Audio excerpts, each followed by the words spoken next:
ભારત અને પાકિસ્તાન બંનેના એરસ્પેસ એકબીજા માટે બંધ હોવા છતાં પાકિસ્તાનના એરસ્પેસથી ભારતના એરસ્પેસમાં આવેલા હેલિકોપ્ટર અંગે આ મોટા સમાચાર।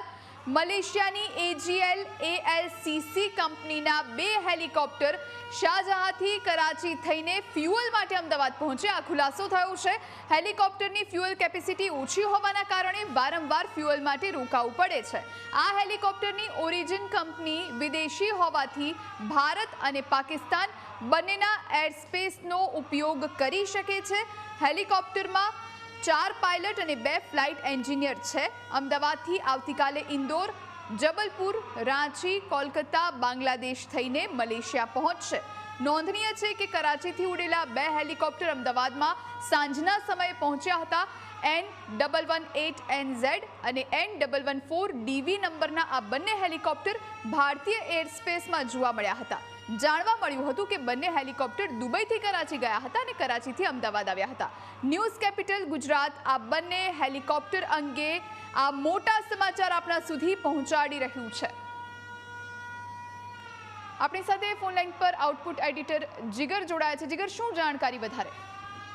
બિલકુલ ખૂબ મહત્વપૂર્ણ ઇનપુટ અત્યારે મળી રહ્યું છે ને જે ઇનપુટના આધારે અત્યારે સમાચાર આપણી પાસે આવ્યા છે એની અંદર જોવા જઈએ તો આખું જે ઘટનાક્રમ સર્જાયો છે એની અંદર ઘણા બધા માહિતી પણ એ છે કે ભારત અને પાકિસ્તાન બંનેના એક તો એરસ્પેસ એકબીજા માટે બંધ હોવા છતાં પાકિસ્તાનના એરસ્પેસથી ભારતના જે એરસ્પેસ છે એમાં આવેલા હેલિકોપ્ટર અંગે આ એક મોટું ઇનપુટ છે ને એની અંદર મલેશિયાની જે એજીએલ એલસીસી કંપનીના જે 2 હેલિકોપ્ટર છે એ શાહજહાંથી કરાચી થઈને ફ્યુઅલ માટે અમદાવાદ પહોંચ્યા। એટલે કે તમે જુઓ કે બંને એરસ્પેસ બંધ હોવાના કારણે એક આ સ્થિતિ ઊભી થઈ। બીજું કે હેલિકોપ્ટરની ફ્યુઅલ કેપેસિટી ઓછી હોવાના કારણે વારંવાર ફ્યુઅલ માટે રોકાવું પડ્યું છે। એટલે કે જે એરસ્પેસ બંધ છે તેના કારણે આ એક સ્થિતિ સૌથી મોટી સર્જાઈ છે। બીજું કે હેલિકોપ્ટર વિદેશી હોવાથી ભારત અને પાકિસ્તાન બંનેના એરસ્પેસને કરી શકે છે ઉપયોગ। એટલે કે હવે ન તો ભારતમાં અથવા તો પાકિસ્તાનની બંને ચોક્કસ એકબીજા માટે એરસ્પેસ બનશે પણ મલેશિયન છે એટલે બંને એરસ્પેસનો તો ઉપયોગ કરી શકે છે। બીજું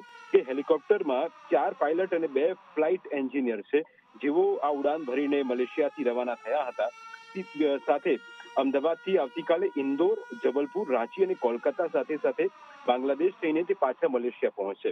બીજું કે કરાચીથી ઉડેલા બંને હેલિકોપ્ટર અમદાવાદમાં પહોંચ્યા અને જે N118NZ અને N114DV નંબરના બંને હેલિકોપ્ટર ભારતીય જે એરસ્પેસ છે એની અંદર જોવા મળ્યા। સાથે એ પણ માહિતી છે કે હેલિકોપ્ટર દુબઈથી કરાચી ગયા અને કરાચીથી અમદાવાદ આવ્યા હતા અને આ જે આપણી પાસે જે માહિતી છે એ માહિતી પ્રમાણે આ અત્યાર સુધીના આ સમાચાર સૌથી મોટા છે। અને બીજું કે આપણા સુધી એ પણ પહોંચાડી રહ્યા છે માહિતી એટલા માટે આપણે આ તમામ દર્શકોને આપી રહ્યા છીએ કારણ કે અહીં એક ડિપ્લોમેટિક ભારત અને પાકિસ્તાન વચ્ચેના જેટલા પણ જે નિર્ણયો લેવાઈ રહ્યા છે એની અંદર બંને દેશો એકબીજાના એરસ્પેસ બંધ કર્યા છે અને એની વચ્ચેથી કરાચીથી જ્યારે ઉડાન ભરેલું આ જે ફ્લાઇટ છે એ જે એની અંદર આવ્યું અને ભારતના એરસ્પેસની અંદર આવ્યું હેલિકોપ્ટર અને એની અંદર આ સ્થિતિ ઊભી થઈ છે। એટલે કે હવે અમદાવાદ એરપોર્ટ પર આવ્યું, ત્યારબાદ હવે એ જે અમદાવાદથી આવતીકાલે ઇન્દોર જશે, ઇન્દોરથી તેનો રૂટ હશે જબલપુર,